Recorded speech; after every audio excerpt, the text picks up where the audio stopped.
Hey everyone, it's Kirk McLean here, and you're watching Clay's Canucks Commentary.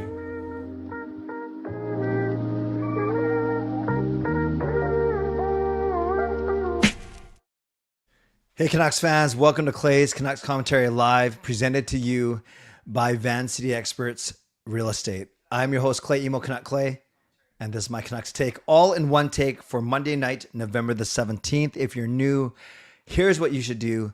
Hit the subscribe button now for daily Canucks insight that's positive, timely, and trustworthy. Hi everyone, thanks for being here tonight, especially those of you that were with Parker and me for Canucks After Dark. Just 15 minutes ago. It was a good 1 hour therapy session. It was actually very good. Great conversation. Went by really quickly. I don't know what it feels like for you watching, if it goes by quickly or if it drags. I thought tonight's show went really quickly because we certainly covered a lot of ground. So thank you for being here.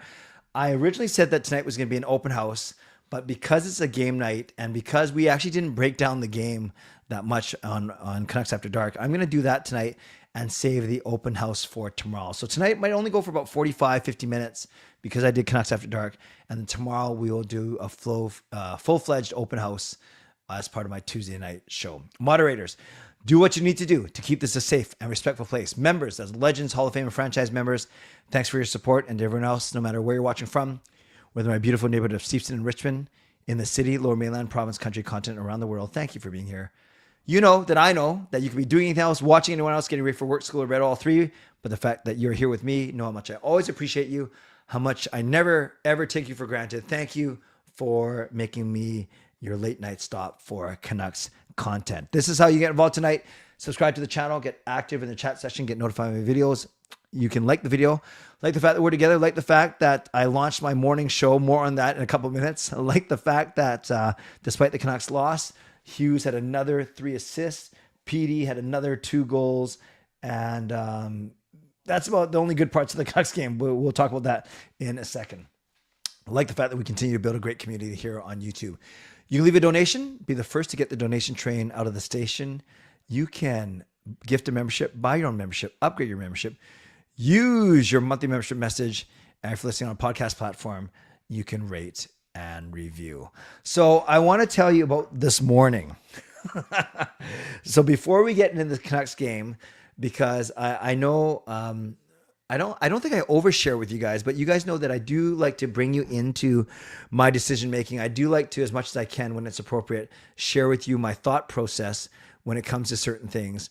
So last night after my stream, I was going back and forth with this vertical live stream, obviously horizontal or landscape, but let's just use terms that we understand, horizontal and vertical, because I always get them mixed up, portrait and landscape. With most of my live streams almost all of them have been horizontal, left to right, looks good on a desktop, a tablet, a laptop, looks good on X, looks good on YouTube. Then StreamYard, about a week and a half ago or a couple of weeks ago, started to allow you to do vertical live streams. And I get that those are better for things like TikTok, which I'm not on, Instagram, which I don't put my Canucks content on because I try and keep my Canucks stuff on YouTube and I keep my personal stuff on Instagram, if that makes sense, and Facebook. And then I played around with the vertical live streams. And then even last night I was asking you, it's when there's a vertical live stream, there's 2 different chats, although all comments and Twitter, all the comments get fed up to my StreamYard and then I can spit them back out. But then it is 2 different chats. It's 2 different leaderboards, which isn't the end of the world. And maybe some people would prefer the smaller chat, but most people they have FOMO if you're like me and you don't want to miss out. So I would prefer for you guys bigger chats that everyone's, a bigger stream where everyone's involved and everyone's seeing everyone's messages. So when we were done, I actually had a great conversation over messaging with my YouTube consultant, James Tao. He's one of the original members of my subscriber base. He works for YouTube in Hong Kong. And sorry if this bores you, but I think some of you will actually, given that you were part of my decision making last night, I think I'll only take a couple minutes with this, but you might find this interesting. So I basically explained to him that I want to experiment with vertical. I don't want to leave a good opportunity on the table, but only if it makes sense because of those things I talked about, 2 different chats, 2 different leaderboards, and then trying to manage, if anyone has FOMO, maybe no one does. He was so good. And this is the reason why he works for YouTube and why I call him my YouTube consultant. He basically says, if I'm not going to chop it up into reels or into shorts or into anything, then don't do the vertical, because I'm basically cannibalizing my own audience. And what he's saying there is instead of having two streams with 2/3 and 1/3, just put everyone together as I've been doing. Because I even thought about having the vertical stream, but not having a live chat and not having a leaderboard. But then that takes away the opportunity for anyone to donate if there's no chat, right? It makes it harder for them to donate. So I don't want someone on a vertical stream if they feel called to donate and they can't because there's no avenue for them to do so. So I had all this in mind, but James basically sealed the deal for me. And he said to me, if you're not going to cut up your things into shorts, into reels, then there's no point doing the vertical. And that was the only convincing I needed. I know that makes Shannon happy. Shannon didn't like having to choose between the vertical and the horizontal. There's others in here as well. Others that usually just said, whatever, just keep both open. And I was willing to do that. I was even going to do it for a week to check the numbers, because actually my horizontal stream yesterday did the same amount of numbers, same numbers as usual, but the vertical stream added probably another 200 views, in the first 24 hours. So on one hand, I was thinking, well, maybe is that 200 more people or 200 views of people that wouldn't normally see my stuff. But it depends what a content creator's end goal is. But those views don't necessarily translate to revenue. And I don't know, maybe I'm old school. I still like the fact, it's kind of who I am about connecting and about relationship, about community. I kind of want everyone to be in the same place. So going forward, I tried it. I experimented, but I don't know, for my situation, I don't know if the vertical streams make much sense, aside from a few extra views. But I'd rather sacrifice those few extra views for everyone being together and one leaderboard and everyone seeing the same comment. So that's what I'm going to do going forward. Horizontal streams only. And I'm going to do more reels on my Instagram, but that's not gonna be Canuck stuff. I want to expand my speaking portfolio, both locally and nationally, internationally. So that's what I'm going to concentrate on over the next few weeks, especially over Christmas, is building up my Instagram presence in terms of more content creation that way.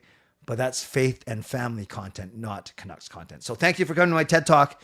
Just a way of explaining why I'm going to go strictly horizontal and not horizontal and vertical. So I hope that makes sense. And if that bored you for the last 3 minutes, I apologize. The one other thing I'm going to bore you with, or maybe not bore you with, take you a peek behind the curtain. So this morning, I was so excited. I was ready. So for the morning, the Clay M Canucks commentary, my morning show, it was pretty good. We had about 40 people live, 30 or 40 people live. So it wasn't as big as these ones tonight, even though tonight's only 30 right now, at least on YouTube, and another 20 on X. But we had about maybe 25 people live. But definitely we had some people in there that I don't see in the night. So that's good. That's one of the reasons why I did it. And I definitely had messages from a few people afterwards saying, I didn't know you were going live in the morning, or I like the morning streams better. They work better for me. So that was nice to hear. And I do the morning streams differently. Tonight, I'll be breaking down the goals, looking at the box score, looking at scores, standings, and answering your questions. Tomorrow morning, I'll break it, not so analytical, break it into what I liked, what I didn't like, one other thing, and what they said. And tonight's a perfect example. I did not get a chance to listen to all the post-game interviews, but I'll do that tonight before I go to bed, and I'll be able to react to it tomorrow morning. So that's kind of the difference in the shows. Tonight is box score, edge goal visualizer, scores, standings. Tomorrow will be less about visual, and less about numbers and more about just kind of general things as well. And again, only on mornings after the day or night of a Canucks game. So it's not going to happen every single morning. Although I might get a routine. It was good. Got me to work earlier than usual, despite starting 10 minutes late. So the last thing I'll say, and then I promise we'll get into this game. Last night after I did my show, I set up both streams, the horizontal and vertical, because this is before I talked to James. After I talked to James, I deleted the vertical from YouTube, no problem. But then when I went to go press start at 7:45, I was ready to go in StreamYard. StreamYard would not let me start my stream, even horizontally, because it was still looking for the vertical feed, which I deleted from YouTube. So it took me 10 minutes to set up a new stream. I was begging everyone to stick with me, follow me to the new link. So I assure you, I'm going to try my best, that I'll start at 7:45 sharp tomorrow morning. Unfortunately, we'll be recapping a Canucks loss, which I'm going to do right now, but at least we'll be on time done by 8:15, 8:20, and show number 2 should go a lot smoother than show number 1. Okay. Thank you, everyone. Thank you. I'm not going to spoil Raw. Yeah, don't spoil Raw for me. Actually, I scrubbed through it really quickly, but yeah, try not to spoil it if you can. Shall we get going? Tonight, the Canucks lose 8-5 to the Florida Panthers. They wind up their 3-game road trip at 1-1-1. They beat Tampa yesterday. They got a point against Carolina on Friday, and they lose in horrible fashion tonight to the Florida Panthers. Defending Stanley Cup champions, they don't score a lot until tonight, and Jiri Patera and net. Well, we'll get into all these things. And when you look at the quality of opponent, you look at 3 games and 4 nights. Nice to have 4 points. Nice to have 5 or 6, of course, but I'll take the 3 points out of 6. It truly was a 500 road trip because they were 1-1-1. Look at the top, you guys. Look at the top where it says Panthers score 8, recovered to defeat Canucks after blowing 3-goal lead. Wow. So let's go through all 13 of these goals by using the Sedge VC, the Clay Edge Go Visualizer commentary. Whoops, got a little too excited there. I want to expand this a little bit bigger for you guys to see. There we go. Let's go. First goal is a Canucks goal, and it is by Drew O'Connor. So let's see what happens here. The puck goes around to Hughes, over to Myers, goes off the board, and O'Connor tries to stuff it past Bobrovsky. Bobrovsky never gets a chance to cover it up, and then O'Connor is able to slide it underneath him. So again, look at all 5 Panthers. It's kind of funny. So it gives Hughes a lot of time, Myers, and then, yeah, no one picks up O'Connor, and he's able to stuff it by Bobrovsky 5 minutes into the game. No, sorry, 14 minutes in the game, and the Canucks go up 1-0. Then before the period ends, I'm just trying to think of when this was. How many goals were in the first period? Oh, lots. It was 2-2. Okay. So then the Canucks double their lead, and this one is on the power play. Really nice play here. So it starts off, Petey wins the draw back to Hughes, gets it down to Sherwood. And if you watch the actual replay, that's not just a bunch of circles. DeBrusk points to Petey saying, hey, Sherwood, Kiefer, pass it to Petey. And he's saying, look how open he is. But then look how open DeBrusk is. So then DeBrusk goes towards the net. And I'll technically, this is, what kind of coverage is this? This is horrible. I'm not sure what they are doing here. So Sherwood's got 2 options, and he chooses the DeBrusk option, fires it through the crease, and boom, DeBrusk puts it past Bobrovsky just less than a minute after the first goal. So really, really nice play there when you watch that, how Sherwood has great poise and patience and makes we always I always bug him saying he's not a good passer because he has so many more goals and assists, but that was an excellent pass. And we think the Canucks are off to the races, but just 36 seconds after that, it's AJ Greer. So the Canucks are in control of the puck here. McEachran has it, but loses it. And then it becomes, it looks safe here. Although Marcus Pettersson's getting off, so that's one fewer guy. But yeah, look, it's basically a 1-on-2. So what happens here? Well, you know what happens here? David Kampf makes a horrible play because I don't know. Don't you think he should check him or him? But now it's a 1-on-3, but Bennett drops it back to Verhaeghe. And this is the play I don't like. What is Kampf doing here? Because I think you got to let Bennett go and let one of your 2 defensemen get him and jump him. So then he realizes it. But now he gets stuck in no man's land because Verhaeghe drops it back to Greer, and then Greer snaps it past Jiri Patera. So I don't like the Canucks coverage here, especially when you see that this could have been played so much better. Again, let's look at it right here. Like right there, it looks very, very safe. And then you got 2 guys on 1, and that leaves 2 open guys somehow. Now it's 2-1. And then this is the backbreaker. Power play, but with 8 seconds left in the period. So Florida has it here. Seth Jones breaks it out. And then it quickly becomes an outman rush because they beat Besser, who's a little slow. And a nice give and go between Jones and Reinhart. And it's hard to see here. I think it looked a lot more dangerous. But in essence, you could say technically these two guys are behind these two guys. So it's like a 4-on-2. But yeah, Jones just splits the defense. I don't like the way Marcus Pettersson played that one. I don't like the way a lot of people played that one again. But and I don't like the timing with 8 seconds left. Again, watch. It's just Jones and Reinhart. Jones. So I think, I don't know, does Kampf need to make a stronger play here? Jones to Reinhart, and then Besser gets beat. But then, you know what it is? I think Marcus Pettersson needed to gap up here and be here because Myers always got to worry about Marchand. Or maybe Kampf needs to make a better play, but regardless, Jones cannot have a clear path to the net like he does here. Marcus Pettersson gets beat wide. I wonder if he should have stayed in the middle here. And then Jones puts it underneath Patera. So 2-2 going into the second. Then Florida scores another 3. So make that 4 in a row. This first one, I didn't like this one at all. So it's a draw. Gregor takes the puck here, and Hughes makes a horrible play on him. Just kind of... Actually, no, this isn't the horrible play, but it's not great. Hughes does not do a good job. Like, I'm not sure why Hughes is on this side. Hughes should be here between Gregor and the net, but he gets behind him, and now he's chasing. Meanwhile, Cunnin is battling a PD here. But what happens is when Gregor beats Hughes to the net, he puts it on net, and the rebound goes out to Cunnin, who Pettersson was trying to tie up. But unfortunately, Pettersson gets tied up with Patera, and then Cunnin has an easy tap in. So once again, the way you watch this, when you watch Gregor, number 18 here, I don't like the way Hughes plays this. I think Hughes needs to play him in between. And I don't know why Hughes gets behind him. That's the thing. Hughes should have been right here, and he could have snuffed out the play. And then it just becomes, a comedy of errors from there. Then Rodriguez scores just a few minutes later. How long later? Yeah, 4 minutes later. Let's see how this one goes in. Oh, yeah. This is the play I hated.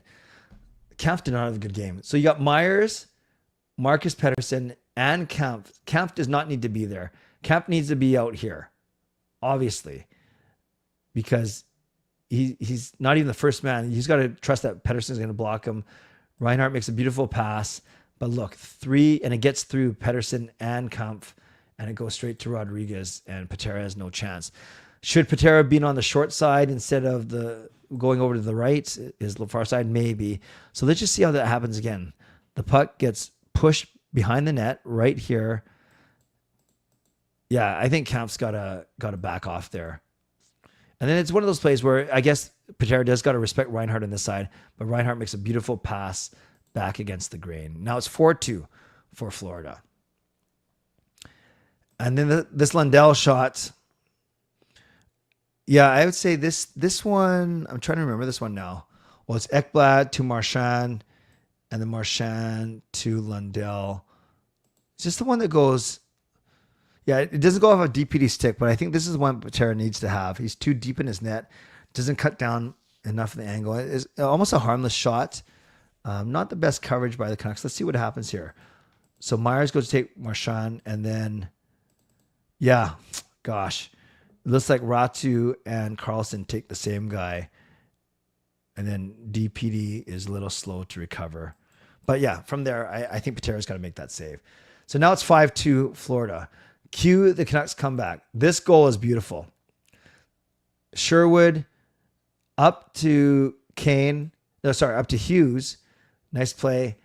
And then Hughes, I give him credit. Instead of driving by himself, gets it up to Kane. Now it's actually a 3-on-1.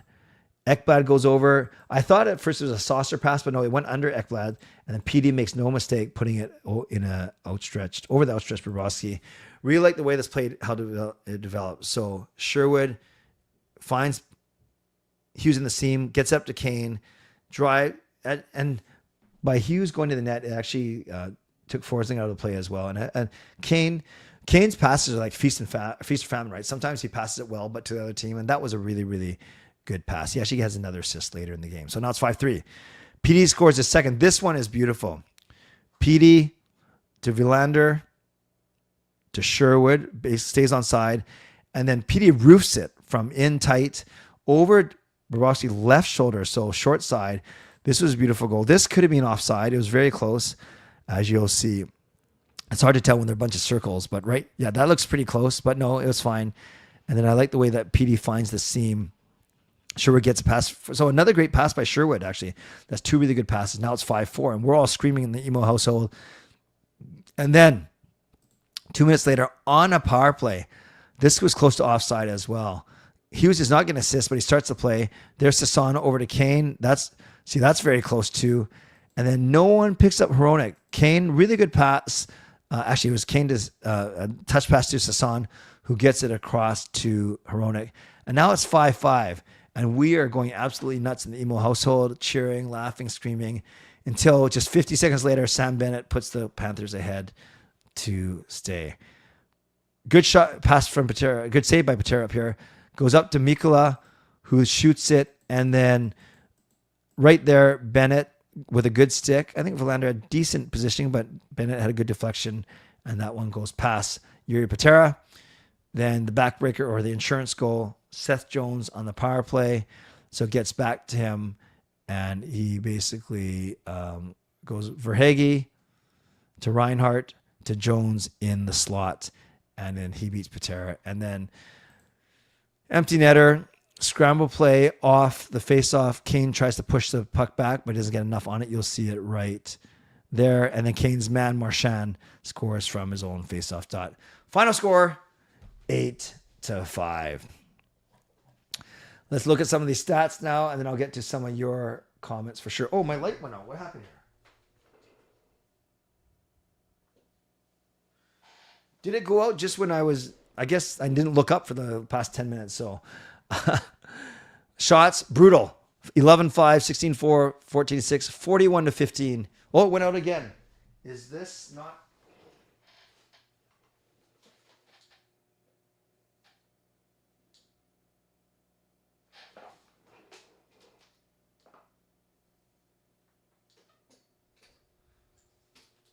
Oh, I think it's charging because I drained the battery. It wasn't plugged in, so I got to charge it.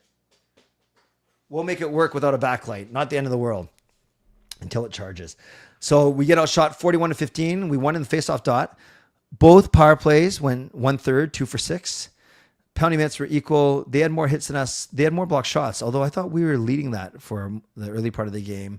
So let's get into what the box score actually looks like. And I'm going to reduce the size of this a little bit so we can all see it better. Okay. So you look at the Canucks forwards. PD with his 2 goals, Sherwood with his 2 assists. So those are and then Kane had 2 assists. So 3 players had 2 points. Then DeBrusk was the -3. I didn't know he was that bad with Carlson, and Reichel was a -2. Reichel was kind of invisible again tonight. And then time on ice, you had Besser at 21, PD at 21, Sherwood at 21, and then low man looks to be Aturatu with 8 minutes with McEachran and Reichel, his line mates. Then you look at the shots. No one had more than 2 because the team only had 15. Then blocks, 3 for PD, which is still very impressive. And then hits, 3 for Sherwood. No surprise that he leads the team. Then on D, you have a -2 for DPD. His partner, Willander, was a -1. Myers was also a -2. Pettersson -1. Hughes even. Hronek +1. Time on ice. Hughes played 30 minutes. Hronek played 25. Then remember yesterday they had 15 minutes each, back down to 12 and 11 respectively for our young Swedes. Then shots on goal. Hronek had 3 blocks, 4 for Myers, 3 for Hughes, and then 3 hits for Elias Pettersson. This P.O. Joseph, number 64. So this is newcomer David Kampf. Not great. You probably saw his number a lot on the highlights, the goal, edge goal visualizer. He was a -3 in 14 minutes of ice time. No shots, no blocks, no hits.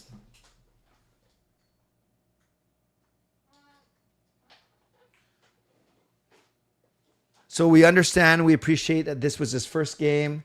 But yeah, he not the best showing from David Kampf. I'm willing to see what he looks like on our homestand after remember, he hasn't practiced with the team. So he joined the team yesterday and then he suits up today. So he doesn't know our system. So you got to keep that in mind. But I still didn't like his positioning on a couple plays.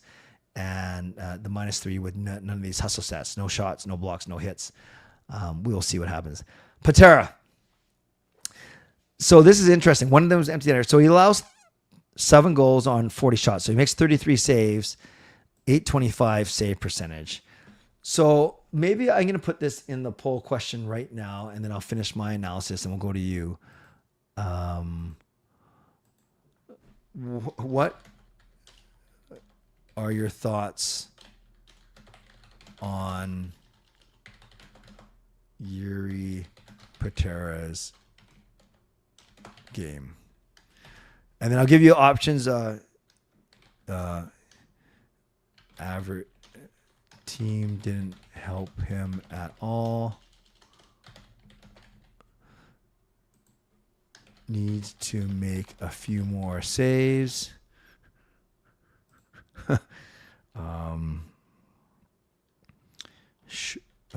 He's showed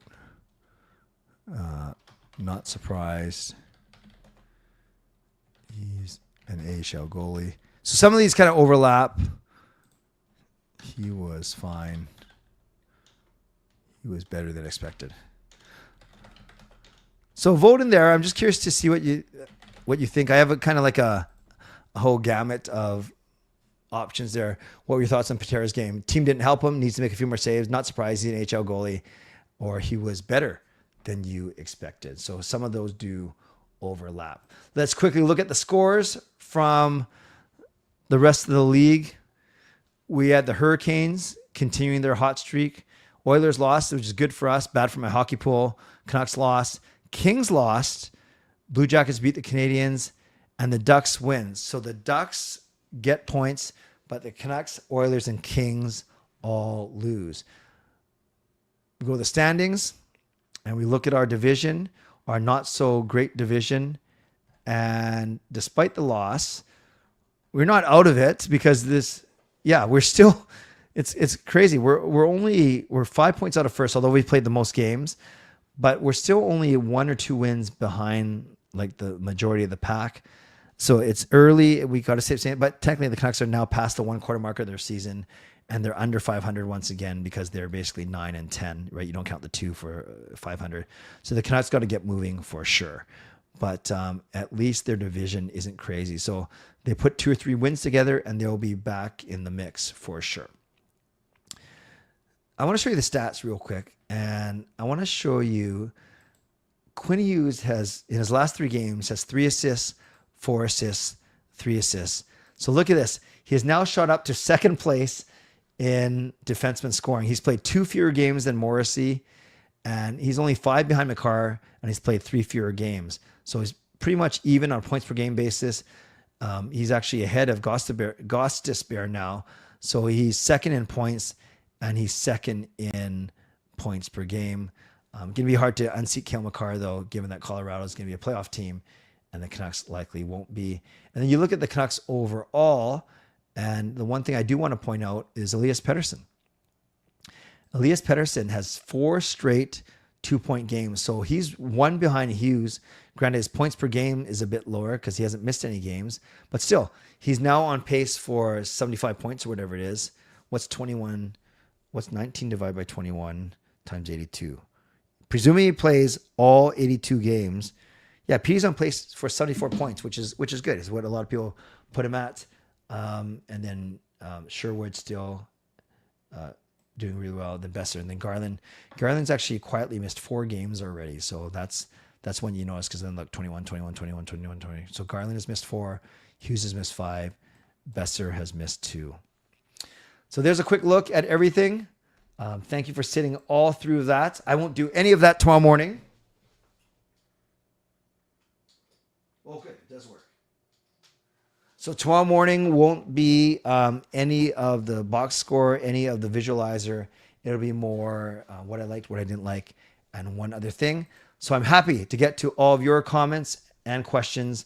In a minute, let me just do my mid-show sponsor read, and then I'll turn it over to all of you. So we start off by thanking my primary sponsor, and of course, that is Jason Lim of Van City Experts. Thank you to my channel sponsor, Jason Lim of Van City Experts Real Estate. At Van City Experts, Their experience, knowledge, and expertise can serve you well in navigating through the real estate market and will help you to choose the best home or condo in the greater Vancouver area that best suits your and your family's needs. Thank you to my secondary sponsors. The first one is Gassy Jack Art, creator of this wonderful artwork that you see surrounding me. Check them out at GassyJackArt.com. We got Mulligan Golf Company at MLGNGolf.com, golfing apparel and accessories. Support them. And my supporting sponsor, Vessi Footwear, tinyurl.com/VessiClay. Receive a free pair of socks off your next purchase of Vessi shoes. Thanks to everyone who's purchased Canuck Clay merch. You can do so at canuckclay.threadless.com. Ways that you can get involved tonight: subscribe to the channel, like the video, be the first to leave a donation. You can gift a membership, buy your own membership, upgrade your membership, use your monthly membership message. And if you're listening on a podcast platform, you can rate and review.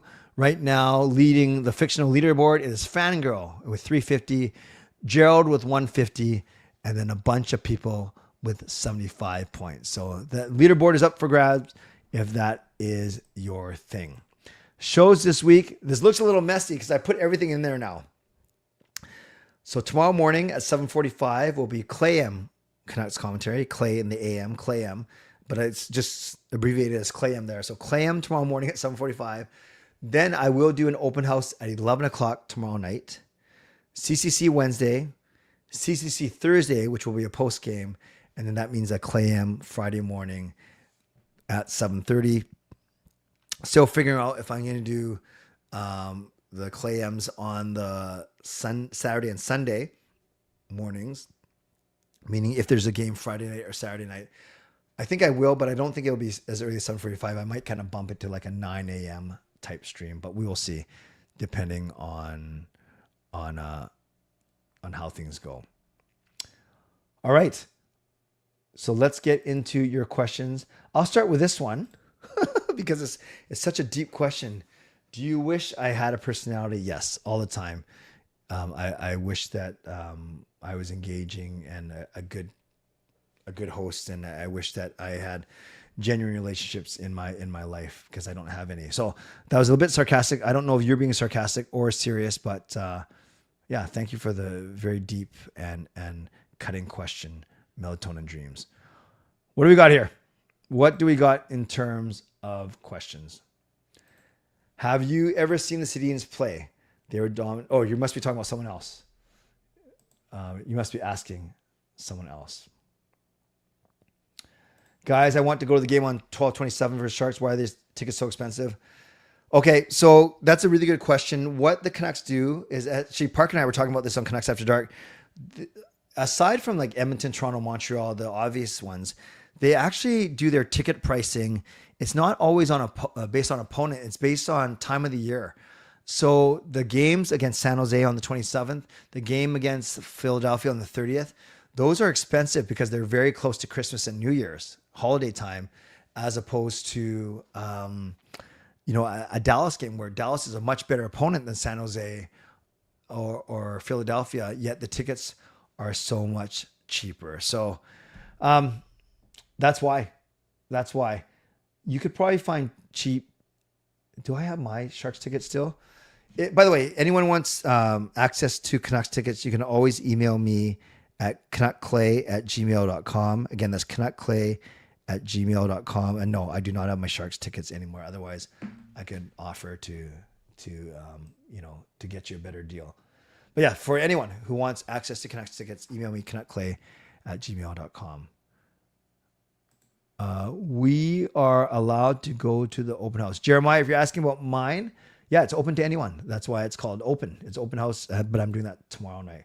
Where there's Lankin and Sheila Demko today, I feel we could have won this game versus Florida. Yeah, well, it was a winnable game, especially when it got to 5-5. We couldn't stay out of the penalty box, though. So are you saying, though, despite Patera, but are you saying, Edmund, because it was Patera, that we did not win this game? Paterka might be better than Patera, yes. Maybe not net, though. Realistically, do you see the Canucks just missing the playoffs, or could they get into wildcard spot? They can get into wildcard spot for sure once they get healthy, and if Hughes and Pettersson continue to play well, but it's certainly not a guarantee. So you're asking me, realistically, could they get into a wildcard spot? Sure. Yes, they could. Where did Melatonin go? Didn't he or she like my answer to your question? Saturday night games are always expensive. Do I think Yrvin was terrible or terrific? I'll go right in the middle. He was average. I would have liked him to. He made some big saves. I'm thinking of the one, the Samoskovic one. But I also think he could have made a couple saves. But he faced 40 shots. So even if he made 2 more saves, it's still 5 goals. That's just simply too many shots. So I put the blame more on his teammates.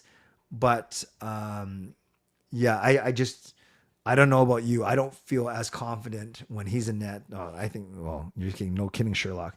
I don't feel as confident with him in the net as opposed to, of course, Demko or Langton. I thought he was okay. He wasn't terrific, but he wasn't terrible either.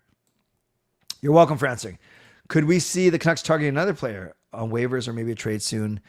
Yeah, I think if things don't go well over the next 2 weeks, we could see some more moves for sure.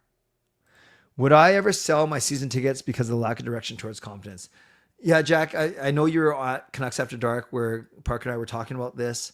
Not right now, but I don't even consider them an investment. It's not a moneymaker for me. It's because I love the team. And you could say, well, Clay, you can watch the team, save a couple $1,000s and watch the team from home. That's true. I love being in the arena. I love being sights and sounds. I love meeting people, other fans. So I don't see this happening right now just yet. Not sure this is sarcastic, but it's not sexist, racist, homophobic, or ableist, so I'll put it up there. It's no fun to cheer for the Canucks without Baines. Do you think Sherwood will get traded to a playoff team at the deadline? I think, Fillmore, they will trade. If they don't think they're going to re-sign him, and if the Canucks are out of a playoff spot, I think they will trade him to a playoff team. A playoff team would love to have him. And Sakaris and Price were musing that they could get a first rounder for Sherwood if he continues like this. Because it's a cheap contract and he does so much. Patera and the D didn't help, but I think if we had better goaltending, we could have gotten a point. That's fair. No argument here. Game was winnable because we were ahead. We were ahead 2-0, and then we caught up 5-5. That is true. LA versus Vancouver would be fun in the playoffs. Yeah, I would take Vancouver against anyone in the playoffs. Could I see the Canucks sending Patera down to Abbey once Topiel's healthy? I think Topiel, they want him in if Demko's out for a long time.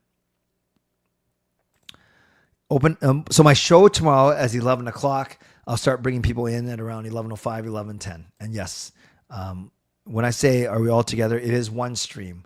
No more vertical live streams. The Crew hung out Patera to dry for 41 saves. That's fair. I love Brant Clark, but I don't think the Kings are giving him up. Who do you think Canucks will likely get moved or get traded? You always look at the UFAs, right? At the end of the year. So that's Sherwood, Kane, and Bluger. Quinn can join New Jersey with his bros, but I can see them being injured at the same time, especially Jack is out right now. Yeah, Jack with that fluke accident, whatever that is. I wonder if he fell onto a knife or cut his hand on the glass or something. Who knows? You're right. Holidays make it more expensive. Tough to say. Lekar Mackey is healthy. He's playing in Abbotsford, so they might bring him up for some scoring. But scoring is not the problem. We got 5 today. We got whatever the score was yesterday. We got 6 yesterday. We got 3 the night before. It's defense is a problem. Have we reverted back to the 2019 Travis Green? Even those teams were a little bit tighter defensively, though, right? Boring to watch, but weren't they a bit tighter defensively? And then that's why when Boudreau came, it was more willy-nilly and more entertaining, but less sustainable. And then Tocchet went back to shutting it down. Who would you want to replace Yrvin as GM? Well, I haven't thought about that, Jack, yet. I'm not convinced that Yrvin's the problem, but as we talked about Canucks After Dark, if we have another losing season, maybe he is the problem. And I haven't really thought about GMs. I think more about coaches and stuff. Edison, I did not get to watch the game today. You missed a lot of goals. Could Niels Among get called up soon? I don't think they need to. I don't think he brings anything that we don't have already. Is Ratu any good? He can be good. He was only at 8 minutes of ice time, but he's good in the faceoff dot. But still got to work on his game for sure. Goaltending tonight covered up a lot of deficiencies. That is fair. Which reminds me, when I'm looking in the chat, I'll end the poll. I said, what do you think of Patera's game? 40% team didn't help him at all. 32% said not surprised. He's an HL goalie. 23% said he's better than I expected. And only 5% of you said needs to make a few more saves. So thank you for your input. Oh, in the Travis Green area, goaltending cover up a lot of deficiencies. Yeah, we had Jacob Markstrom. That is true. What's the easiest road trip for fans to go to all the games?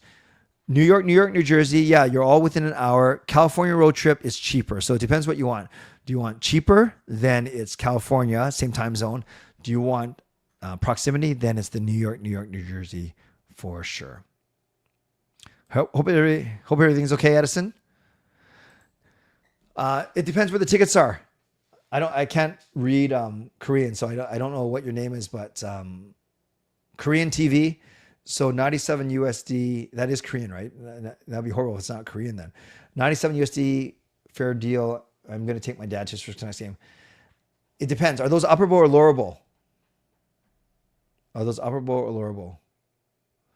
Will anyone good make it to free agency? You know, a lot of big names have come off the board this year for sure, Jack.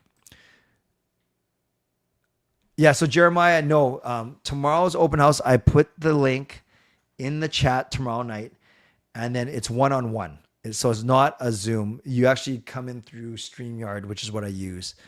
And then I'll have you on for 2 or 3 minutes. So worry about it tomorrow. I will post a link. You click on it, and then it'll take you backstage, and then you wait for me to bring you on. So it's not a Zoom call. I bring you on one-on-one. I do think EP40 is back to his form. I think he's always, he was never going to be as bad as he was last year. I sure hope not. And I think he's looked really good. 97 is a good deal. That's about 140 Canadian. Nosebleed.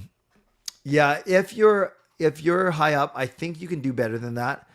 But if you want the assurance of having tickets, go ahead and buy them now. Just know that there's also, food, drink, parking, all that kind of stuff. Yeah, 140 Canadian, so 280 total. Yeah, I think you can get a bit cheaper, but not much. So I don't disagree with Rosie saying that it's a decent deal. Jack says you can probably get a little bit better, but maybe not much better given the time of year that game is. Oh gosh, I hope your grandpa gets better, Edison. I don't think that's a good deal, but most tickets on third-party brokers are not. I hear what you're saying, Irvin. I do think, though, that the prices are going to be artificially inflated for that particular game. Some Oilers fans are hating on Knobloch running his offense through Connor and Leon. With the Oilers and Canuck struggles, if Foote doesn't last as a coach, would you consider Knobloch for EP40 sake? Yeah, I'm not a huge Knobloch fan. I maybe he's great tactically. I just think he's really boring, Justin. And maybe that's not the best judge. I find him too boring for me. Members group Zoom chat is not this correct. It is the last Sunday of the month, which will be November 30th. Yes. Russo having an open house Thursday after the Canucks game. Awesome. Good for him. I'm sure it goes very well. He's very entertaining. Will you ever go to Madison Square Garden? Yes, I would love to watch a game there. I am King's season ticket holder. So it's $874 US. Are you saying it's $874 US for season tickets in the nosebleed? So $874 US times 1.43-ish. So $12.49. Yeah, that's about right. I pay $1,500 Canadian-ish, and that's for not the nosebleeds, but it's the second cheapest ticket in the entire building. So I guess that's equivalent, right? Because you're saying you're $12.50 Canadian for nosebleed, and I'm saying I pay $1,500 for not nosebleed. Yeah, I like Woodcroft. He was more entertaining for sure. Yeah, I don't know how Carol was doing. I did not. Was Carol on the morning show? I can't remember. Bro, if your only move is to put 97-29 together and you still lose, your probability of back. Yeah, but it depends who else is on your team, right? Yes, the Canucks need to play better for sure. Empty seats at Kings games. I see. All right, it's midnight. I will do 3 more minutes, you guys, whether it's Canucks related or let me know. Put in the chat if you are going to try and join me tomorrow morning. Put in the chat if you join me this morning and or if you're going to join me tomorrow morning as well. Fillmore says Shark games are empty too. I thought the morning show went very well. Once I actually got going, Harry, I was 10 minutes late because of some technical difficulties that I explained. Tickets are cheap for Dallas and Flames game. Yes, those are the next two. I'm going to both of them. Florida game seemed empty too. Yeah, they always have empty seats there, despite them being defending champions. What do you think the Canucks could have done differently to hold the lead? Well, they just gotta. I'm not sure if they're talented enough, Harry, to be honest with you, but they gotta be disciplined. They gotta stay out of the box.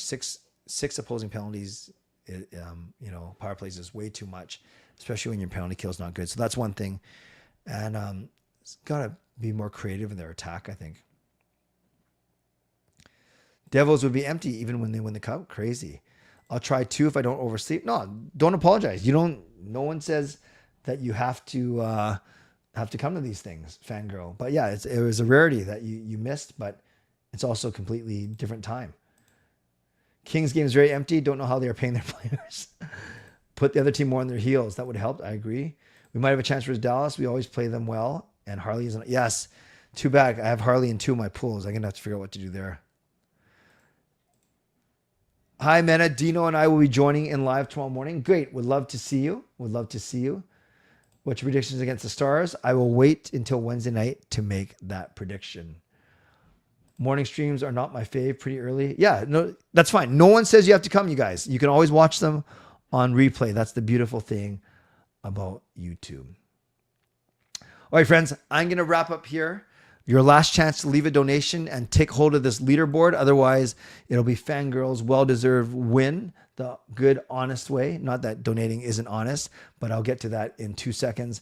So don't forget, tomorrow morning, I actually have 2 shows. I have my 7:45 Clay M Canucks commentary. So I'll do that 7:45, and I'll have all the text straightened out. And then I'll have open house tomorrow night at 11. So hope you enjoy me at one or both of those shows. Moderators, thank you for keeping this a safe and respectful place. Members, that's legendary Lucas Gates, legendary Line Change, legendary Carol Bovenlander, legendary Brian Blingy Choi, legendary Swervin Yrvin, and legendary Andrew Chang. Thank you for your support. And thanks to Hall of Fame and franchise members as well. And thanks to all of you for watching, liking, and subscribing. On the way out, you can, you're raised in Vancouver. Awesome. On your way out, you like the video, you subscribe, you can leave a late donation. And thanks to my sponsors, Vancity Express Real Estate, Gassy Jack Art, and Mulligan Golf Company. And thanks to all of you. So I'll see you, gosh, it's pretty crazy to say, I'll see you in less than 8 hours at 7:45. We'll take a different take on this game, but we're going to do that win, lose, or draw. Thanks everyone for being here. As always, stay safe, stay healthy, take care of yourselves, and take care of each other. By the way, I told my wife, my lovely wife, Gail, earlier that she should really embrace her mistakes. So she gave me a big hug. God bless. And go Canucks go. Booyah.